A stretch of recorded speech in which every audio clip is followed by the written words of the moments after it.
عشق شام کے 6 بج چکے تھے، بخار مجھے چڑھ چکا تھا۔ تو اب یہ بتائیں کہ جدوجہد جو میں نے پڑھی تھی، جو میں نے لینن کو پڑھنا شروع کیا تھا کہ گولی، جب میں نے لیٹن امریکہ کی کہانی کہ جب گولی چلے تو زگ زیگ بھاگو، تو میں بھاگ گیا۔ اب ان کو تو نہیں تھا پتا یہ فروسل گوئندی ہے اس وقت، اگر اس وقت پکڑا جاتا تو اس دن مجھے قید ہوتی۔ اور ایسے تو سینکڑوں واقعات ہے۔ پھر یہ مجھے گولی لگی لاڑکانہ میں، پھر لاڑکانہ میں ایک دفعہ گولی چلی، وہاں لڑکا میری ہاتھ میں شہید ہوا، طلت ملتان کا تھا۔ یہ پہلی برسی تھی۔ دونوں ذرا واقعات بتائیں۔ ہاں، وہ یہ ہے کہ جب پہلی برسی ہوئی ذوالفقار علی بھٹو شہید کی، تو اسی طرح دونوں گولیاں لاڑکانہ میں لگی؟ دونوں گولیاں لاڑکانہ کی ہیں۔ یہ دونوں لاڑکانہ کے مختلف۔ ہوا یہ تھا، ایک نہیں تھی لگی، ایک لگی۔ ہوا یہ تھا کہ وہاں پہ اب برسی جب ہوتی تھی تو بیگم بھٹو بھی جیل میں تھی، یعنی ڈیٹینشن میں، بے نظیر صاحبہ بھی ڈیٹینشن میں تھی۔ تو وہاں پر پہلی برسی ہوئی تو بھٹو صاحب کہ ہم صبح صبح تیار ہوئے تو جلوس آئے، ماتم ہو رہے تھے، یا حسین یا بھٹو، یا حسین یا بھٹو، اور میں روتا ہوا باہر آیا۔ وہی مظفر علی بھٹو اور مشتاق بھٹو، مجھے یاد آ گئے نام، جو بھٹو صاحب کے کزن ہیں۔ ان کے بچوں نے مجھے رابطہ کیا ہے کہ ہمارے دادا کے پاپا کی تصویریں آپ کے پاس ہیں میرے پاس۔ تو میں باہر آیا، پھر ہم جلوس میں شام۔ اچھا، یہ ضمنی ایک سوال بیچ میں آ گیا، یہ تصویر میں نے بھی آپ کی دیکھی ہے فیس بک پہ، تو یہ تصویریں کون بناتا تھا؟ چاچا غلام رسول۔ اچھا، جس کا آپ نے ہاں، یہ بڑی اہم بات ہے۔ اچھا، میں اس کو پیسے دے دیتا تھا، وہ بھی غریب آدمی تھا، اس کی دکان ہوتی تھی چنگی امرسدوں میں، تو وہ یعنی تصویریں بنانے کے لیے وہاں جاتے تھے؟ نہیں، خالی تصویر، اس کا فوٹوگرافری کام تھا، ساتھ تصویریں بھی بنا لیتا تھا۔ اچھا، دیتا وہ کم تھا، میرے پاس تو بہت ہوتی، تو بناتا نہیں تھا وہ۔ جب بنانی تو میں نے کہنا ہے مجھے جو پاکٹ منی، تو میں چیزیں جمع کرتا تھا۔ تو اب وہ جب بات کر رہے ہیں برسی کی، تو مجھے ابھی تک یاد ہے کہ وہاں پر جب پہلی برسی ہوئی تو ممتاز بھٹو آئے اور مصطفیٰ جتوئی آئے۔ پھر وہاں پر ایک واقعہ ہوا، تو میں نے کہا آپ بھٹو کے قاتل چلے جائیں۔ تو میں لیڈر تھا، وہ تصویر بھی ہے، میں خطاب فرما رہا ہوں۔ وہاں پیپلز پارٹی کے ایک لیڈر تھے، مرحوم، میں نام نہیں لوں گا، پنجاب سے، وہ قرآن پاک پڑھنے لگ گئے کہ ہم ختم کرنے، کہ آپ یہاں ختم کرنے آئے ہیں، تقریر کرنے آئے ہیں؟ یہ ہے پیپلز پارٹی کے اندر بیٹریل۔ میں نوجوان تھا، میں کہا جی قرآن پاک تو پڑھ دیا، آؤ جلوس باہر نکالیں۔ باہر گولی چلنی تھی، پورا گھیرا تھا اور ہزاروں لوگ تھے۔ ہوا کیا، یہ بہت خوفناک واقعہ ہے۔ ان کو تو ہم نے بھگا دیا، 3 لیڈروں کے، آپ بھٹو کے قاتل ہیں، اخبار گواہ ہیں میں۔ تو وہ جو پنجاب کا لیڈر تھا قرآن پاک پڑھنے لگ گیا۔ نہیں، 2 لیڈر تو ممتاز بھٹو، غلام مصطفیٰ، تیسرا لیڈر کون سا؟ تیسرا پنجاب کا جو اندر بیٹھ گیا قرآن پاک، بعد میں بھگایا؟ اس کو بھگایا نہیں، وہ قرآن پاک پڑھنے لگ گیا۔ لیکن اس دوران ٹکا خان آئے، وہ اندر بھی آئے اور باہر بھی گئے۔ ہی واز اے بریو مین، اس نے کوئی ہپوکریسی نہیں کی۔ وہ جو پنجاب کا اہم ترین لیڈر تھا، وہ کہتے جی میں تو ختم پڑھنے آیا ہوں۔ میں کہا ختم تو ہم نے پڑھ لیا، آؤ جلوس کی قیادت کرو۔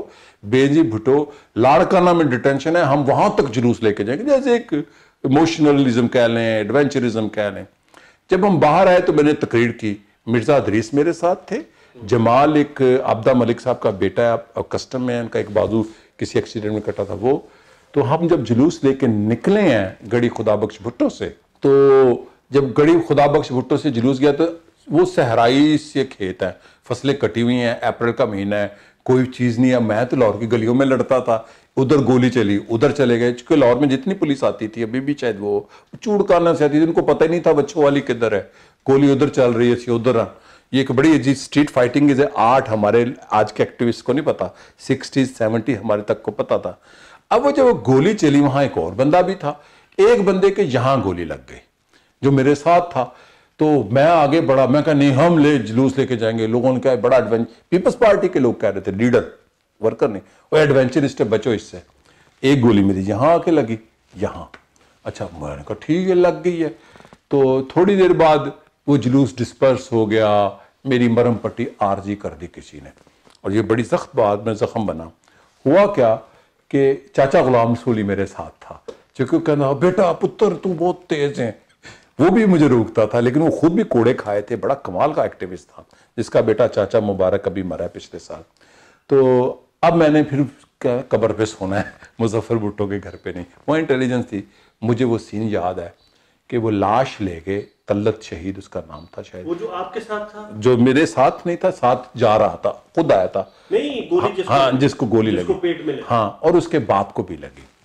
اب وہاں پر مجھے ابھی تک یاد ہے بیگم اشرف عباسی گئی تھیں چونکہ وہ لاڑکانہ کی وحید عباسی کی والدہ، صفدر عباسی صاحب، صفدر عباسی کی والدہ، یہ بھٹو صاحب کی بہنوں جیسے ہیں، یہ بہت بڑی خاتون تھی، یہ لک آفٹر، میں ان کو نہیں تھا جانتا، یہ نہیں تھا، ہم تو نوجوان تھے ابھی، ورکر سمجھ لیں، طالب علم۔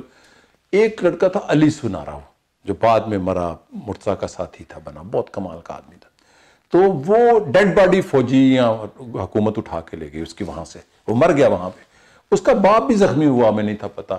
تو رات 12:30 بجے میں سویا ہوا تھا، تو ایک پرائیویٹ کار سی جیسے گاؤں میں ہوتی ہے آ کے رکی، ٹھک دیکھا تو اس کا باپ آیا، اسی لڑکے کا۔ اچھا وہ ہمیں پتا چل سکا تھا یہ اس کا باپ ہے، اس نے فاتحہ پڑھی، تو ہم نے کہا کیوں؟ کہتا ہے صبح میں فاتحہ نہیں تھا پڑھ سکا، ہم تو آتے جلوس میں شامل ہو گئے تھے، میرے بیٹے کی تبھی ڈیڈ باڈی نہیں ملی، لیکن میں اپنا مشن تو پورا کر کے جاؤں گا۔ وہ ملتان کا تھا۔ تو اچھا وہ جو قبر پہ تلاوت کر رہے تھے جو پنجاب کے لیڈر، وہ کون صاحب تھے؟ نہ پوچھیں، پیپلز پارٹی کے بہت بڑے لیڈر تھے، ایک ہسٹری ہے نا، مطلب شیخ رفیق تھے، وہ پنجاب کے صدر تھے۔ وہ جلوس میں نہیں گئے، انہوں نے کہا میں قرآن نہیں گئے، آپ کسی تصویروں میں دکھا دیں، انہوں نے کہا میں نے قرآن شریف پڑھنا ہے، اور اسی طرح اور بھی۔ وہاں صنم بھٹو آئی تھی اس دن، میں نے زندگی میں پہلی دفعہ دیکھا تھا، ابھی تک دیکھا نہیں ہے۔ بینی صاحبہ تو وہاں تھی، جلوس ڈسپرس ہو گیا، اور وہ گرفتاریاں تو کوئی نہیں تھی ہوئی، لوگ چلے گئے، پھر ہم واپس آئے۔ دوسری گولی پھر برسی پہ تھی، وہ جب گولی چلی، وہ چھرے والی بندوق کیا ہوتی ہے وہ جو پھیل جاتی ہے، تو وہ یہاں کارتوس والا، ہاں وہ جو تو وہ یہاں چھو کے چلی گئی تھی مجھے۔ اس میں وہ جو تھا نا، میں نے راج کہا لڑکا میرے ساتھ ہوتا تھا یہاں، اب وہ لا منسٹری میں، ان کو لگی تھی گولی کہیں یہاں، اور اس میں لوگ مرے نہیں تھے، تو وہ لگی، اور اس کے علاوہ جو بچ گیا وہ تو علیحدہ بات ہے، یہ جو لگی مجھے، یعنی کہ ایک تو اگر یہ چھرا وہ کارتوس کا چلا جاتا گلے کو چھوا، اب یہ میری لک ہے، یہ تو جنگوں میں کوئی سب آپ آتے ہیں ذرا، یہ جو بینظیر صاحبہ جب اقتدار میں ہیں، آپ کو نوکری آفر ہوئی ہے، آپ نے نہیں لی امر جدید نے کی، اس کے بعد ذرا یہ بتائیں کہ یہ جو شہید بھٹو پیپلز پارٹی بنی، گنوا بھٹو والی، راؤ عبدالرشید والی، یہ کیا قصہ تھا؟ دیکھیں میں پیپلز پارٹی میں ہی رہا ہوں، اور 93 میں بھی پیپلز پارٹی میں تھا۔ نہیں آپ یہ شہید بینظیر بھٹو میں گیا تھا بننے کے بعد، شہید پاکستان پیپلز پارٹی شہید بھٹو پیپلز پارٹی، ہاں میں بتانے لگا ہوں۔ جب اس کی بھی آج آپ کو تاریخ ایک بتا دوں، مرتضیٰ بھٹو نے فیصلہ کر لیا تھا 93 میں آنے کا پاکستان، ہر صورت الیکشن سے پہلے۔ ہیرلڈ کا اگست 93 کا آپ شمارہ پڑھ لیں، بھٹو ورسز بھٹو، اس میں جو کور سٹوری ہے وہ میرے اوپر ہے کہ یہ لوگ مرسا کو جوائن کر جائیں گے۔ دوسرا بندہ ہے عامر صاحب تھے جو BBC میں ہیں، شاید یہ ریٹائر ہو گئے، ڈان میں ہوتے تھے، ہیرلڈ سے لاہور کے کورسپونڈنٹ یا بیورو چیف تھے، انہوں نے لکھی تھی میرے پہ سٹوری، میرے پاس پڑھا ہوا ہے وہ رسالہ بھی۔ تو اب ان کو تھا کہ میں لیفٹ کا ہوں، ہم پارٹی کے اندر جاگیرداروں کے خلاف تھے، فاروق لغاری، مطلب بیزی سے اختلاف، لوگ کہتے تھے ہمارا اختلاف اس لیڈرشپ سے تھا جو فیوڈل ہیں، تو ہم شیخ صاحب کے گروپ میں تھے نا۔ تو ہوا کیا کہ اب میرے پہ خاص پیپلز پارٹی والے جو نئے لوگ آ چکے تھے، ایک پیپلز پارٹی قبضہ ہو چکا تھا، بینظیر بھٹو نے پھر مجھے آفر کی کونسل جنرل استنبول، یہ سچ کہہ رہا ہوں، یہ دوسری حکومت میں، اس لیے کہ یہ مرتضیٰ کے ساتھ نہ چلا جائے، جس میں احمد سعید اوان کو اس لیے جج لگایا کہ اس نے ایک تقریر کی، اس نے تو ایسی تقریر کی بینظیر نے پکڑ کے ان کو جج لگا دیا، اور بڑوں نے لیا، اگر نام پوچھیں گے تو حیران ہو جائیں گے۔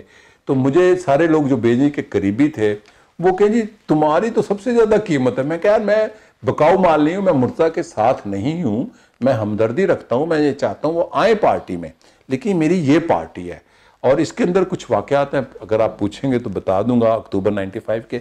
تو میں نے کونسل جنرلشپ کو بھی ریفیوز کیا، اور اس کے لیے سب سے زیادہ مجھے کون لانا چاہتا تھا، جو اس وقت سب سے اہم آدمی تھا، اس کا نام تھا حسین حقانی، اس لیے کہ حسین حقانی کو میں جانتا تھا جب اس نے محترمہ بینظیر بھٹو شہید کے جیلی پیمفلٹ بنا کے 1988 کے الیکشن میں لاہور پر کے جہازوں سے اور بیگم صاحبہ کے ننگے کہ یہ نہا رہی ہیں، آپ کو پتہ ہے، تو انہوں نے میں حسین حقانی کو جان لگا، پھر یہ میرا واقف بن گیا پروفیسر سجاد نصیر صاحب کے، یہ ٹی وی پہ پروگرام کرتے تھے، پی ٹی وی، جو پولیٹکس کے بہت بڑے، وہ میرے استاد تھے، بڑے استاد ہیں، میرے استاد تھے، انہوں نے تعارف کرایا۔ اب یہ فروز الگوئندی کو جانتا تھا، اب جب 93 کی گورنمنٹ آئی، یہ پرنسپل سیکرٹری بنے، پھر یہ سیکرٹری اطلاعات بھی بن گئے. ان کو تھا کہ گوئندی میرا رستہ ہموار کرے گا جیالوں میں. انہوں نے میرے ساتھ میٹنگ کی اور ریکارڈ کر لی. بعد میں مجھے پتا چلا یہ ایسے کام کرتے، چونکہ یہ ایجنسیوں میں رہے ہیں شروع سے. اب CIA کے ساتھ ہے آج کل، اس وقت بھی تھے. حسین حقانی. ہاں، یعنی آپ یہ سمجھتے ہیں کہ یہ اب CIA کے ساتھ کام یہ شروع سے تھے. CIA کے ساتھ؟ ہاں، یہ شروع سے تھے. جب فورن ایسٹرن اکنامک ریویو کے یہ ایڈیٹر تھے، اس وقت بھی امریکیوں کے بندے تھے، چونکہ یہ ضیاء الحق کے ساتھ تھے. یہ میں نے لکھا ہے اس پر حسین حقانی کی کہانی. میں ایسے بات نہیں کر رہا.